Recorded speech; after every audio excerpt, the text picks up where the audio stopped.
Film producers association തെരഞ്ഞെടുപ്പിന്റെ ഭാഗമായി നടന്ന സൂക്ഷ്മ പരിശോധനയിൽ നിർമ്മാതാവ് സാൻഡ്ര തോമസിന്റെ പത്രികകൾ തള്ളി.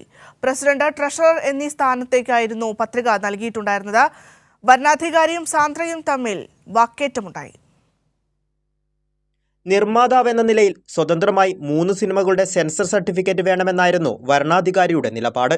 തിരഞ്ഞെടുപ്പ് ബൈലോ പ്രകാരം 3 അതിലധികമോ സിനിമകൾ സ്വതന്ത്രമായി നിർമ്മിച്ച ഏതൊരംഗത്തിനും പത്രിക സമർപ്പിക്കാമെന്നിരിക്കെ സാന്ദ്ര തോമസ് 2 സിനിമകളുടെ സെൻസർ സർട്ടിഫിക്കറ്റ് മാത്രമാണ് സമർപ്പിച്ചതെന്നു കാണിച്ചാണ് പത്രിക തള്ളിയത്.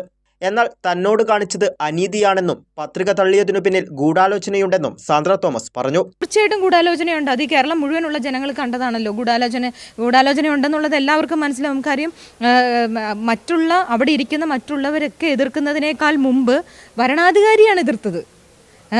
വരണാധികാരിയാണ് പറഞ്ഞത് എനിക്ക് എലിജിബിലിറ്റി ഇല്ല എന്നുള്ള. ആദ്യമേ അങ്ങ് പറഞ്ഞിരിക്കുകയാണ്, ഒന്ന് ചെക്ക് പോലും ചെയ്യാതെ അദ്ദേഹം പറഞ്ഞു. എങ്ങനെ അദ്ദേഹത്തിന് പറയും? ഇതിന്റെ അർത്ഥം അവിടെ ഗൂഢാലോചന നടന്നിട്ടുണ്ട് എന്നുള്ളത് വ്യക്തമല്ലേ?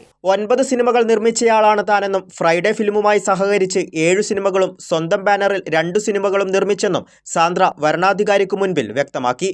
മൂന്നാമതായി ചേർത്ത സർട്ടിഫിക്കറ്റ് ഫ്രൈഡേ ഫിലിംസിന്റെ ബാനറിൽ ഉള്ളതാണെന്നും അത് യോഗ്യതയായി പരിഗണിക്കാനാവില്ലെന്നുമായിരുന്നു റിട്ടേണിംഗ് ഓഫീസറുടെ നിലപാട്. നിയമസഹായം തേടാനും എക്സിക്യൂട്ടീവ് കമ്മിറ്റിയിലേക്ക് മത്സരിക്കാനുമാണ് സാന്ദ്ര തോമസിന്റെ തീരുമാനം. കൈരളി ന്യൂസ്, കൊച്ചി.